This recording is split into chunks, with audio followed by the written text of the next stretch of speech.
अस्सलाम वालेकुम। औरत बराए फ़रोख्त।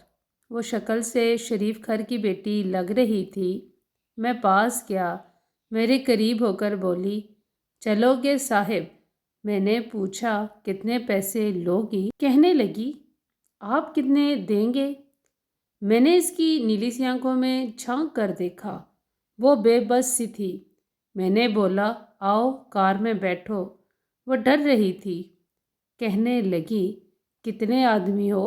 मैंने कहा, डरो नहीं, मैं अकेला ही हूँ।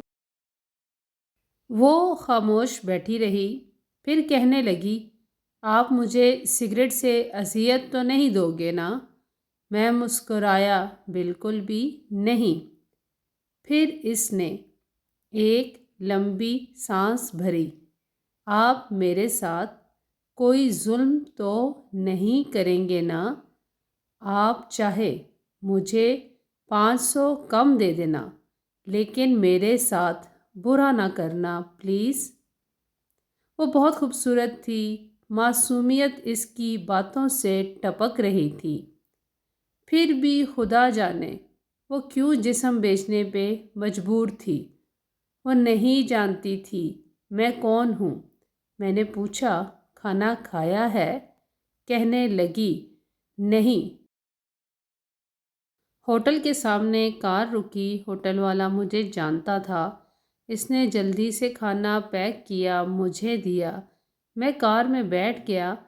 आकर मैं अपने ऑफिस की तरफ चल दिया। चौकीदार ने दरवाज़ा खोला। मैं कार पार्क की। रात के 11 बज रहे थे। सब अपना अपना काम कर रहे थे। वो मुसलसल मेरी तरफ देखे जा रही थी। मैंने खाना प्लेट में डाला, इससे कहा, हाथ धो लो।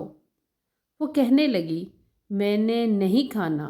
मैंने प्यार से कहा, डरो नहीं, कुछ नहीं होगा। वो हाथ धो कर आई, मेरे सामने कुर्सी पे बैठ गई और खाना खाने लगी। जब खाना खा लिया तो कुछ खाना बच गया। कहने लगी, ये मैं घर ले जा सकती हूँ? मैं मुस्कुराया, बिल्कुल भी नहीं। वो चुप हो गई। बुर्का उतारने लगी। मैंने कहा, रुक जाएं, मेरे पास आकर बैठ जाएं। वो हैरान थी। मेरी आंखों में देखकर बोली, जल्दी से अपना काम करें, मुझे वापस छोड़ आए। मैंने कहा, नहीं। पूछूंगा, क्यों करती हो ऐसा? क्यों बेचती हो जिस्म? बस इतना कहूँगा, छोड़ सकती हो क्या ये सब? वो मेरे चेहरे की तरफ देखने लगी। आप पागल लग रहे मुझे। मैंने इसकी आंखों में देखा। हाँ, पागल ही हूँ मैं। सब पागल ही समझते हैं मुझे। वो कहने लगी, अगर कुछ करना नहीं है तो मुझे वापस छोड़ कर आओ। मैंने इसके सर पर हाथ रखा। फिर पर्स से 10,000 निकाले, इसके हाथ पे रखे। वो हैरान थी। कहने लगी, मैंने नहीं लेने, आप क्यों दे रहे हैं ये पैसे मुझे? मैंने इसके चेहरे पे एक थकन महसूस की थी। वो अपने आंसू रोक के बैठी थी। बार बार कह रही थी, मुझे बस वापस छोड़ कर आओ, मुझे डर लग रहा है। मैंने इसे यकीन दिलाया, डरने की कोई बात नहीं है।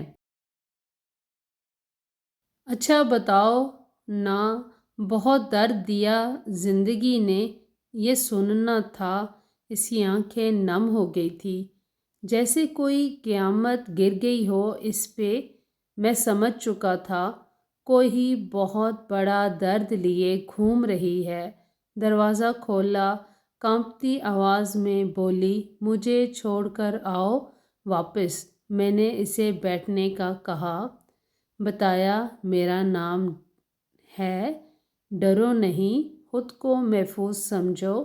इसे जब यकीन हो गया परेशानी वाली कोई बात नहीं तो बताने लगी, शौहर मर गया, 3 बेटियां हैं, ससुराल वालों ने निकाल दिया, माँ बाप फौत हो चुके हैं, भाई कोई है नहीं।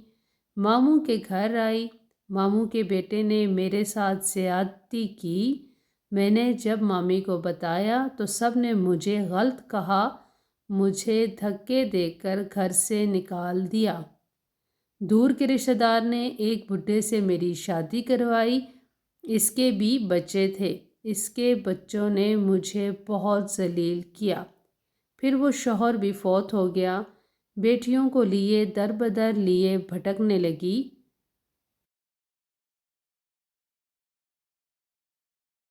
न छत थी, न रोटी थी, भूख अफलास थी।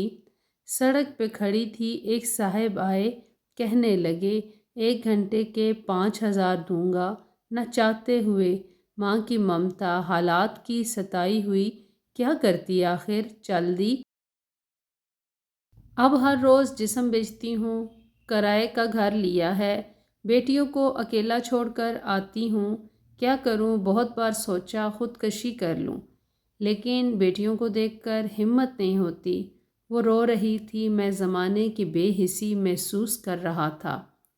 इसके सर पे हाथ रखा, इससे कहा, तुम्हारा भाई है, आज से तुम अपनी बेटियों को लो और मेरे ऑफिस के ऊपर वाले एक रूम में रहो। वो यकीन नहीं कर पा रही थी। कार में बैठाया, इसके घर पहुंचा। बेटियां सोई हुई थीं, बहुत प्यारी थी। गोद में उठाया, दिल को सुकून मिला। वो मुसलसल रोए जा रही थी। मुझे कहने लगी, आप फरिश्ते हैं, आप कौन हैं? मैं इसे अपने ऑफिस ले आया। वो दुआएं देने लगी झोली उठाकर। न जाने कितनी दुआएं देती रही। मैंने इसे कहा जाकर सो जाएं। अपने ऑफिस रूम में गया। मेरे सामने से वो चेहरा गुजरा जो एक लड़की अपने शौहर से झगड़ रही थी। इसे कह रही थी, मुझे तलाक दो, तुमको मेरी कदर ही नहीं है। वो अपना घर जला रही थी अपनी बेवकूफ़ी की वजह से। वो बेचारी क्या जाने ज़माने की तलखियाँ क्या होती हैं, ज़माने का डसना क्या होता है। मैं बताना चाहता था, अपने घर जानबूझकर उजाड़ने वाली लड़कियों को तलाक़ें लेना आसान है, इसके बाद जीना मौत है। कभी सास का रोना, कभी नंद का स्यापा, कभी जेठानी से लड़ाई, ये हर घर की बात है। इसका हरगिज़ मतलब तलाक लेना या घर उजाड़ना नहीं है। कम उम्री में ही मेरे सर के बाल सफ़ेद हो गए हैं, हज़ारों आँखों के आंसू देखकर। अपने घरों को आबाद रखो। औरत खुदा की कसम मेरे माशरे की जंजीरों में जकड़ी हुई एक कैदी है। कभी बाप की पगड़ी पे लुट गई तो कभी सास के जहर आलूद लहजे पे, कभी शौहर की अना पे खाक हो गई तो कभी औलाद की वजह से। मर्द अगर समझ जाएं मेरी इस तहरीर को तो शायद मेरा माशरा बदल जाए। अगर किसी को ये तहरीर बुरी लगी हो तो माफ़ी चाहती हूँ। चैनल को लाइक शेयर सब्सक्राइब ज़रूर कीजिएगा। Thanks for watching.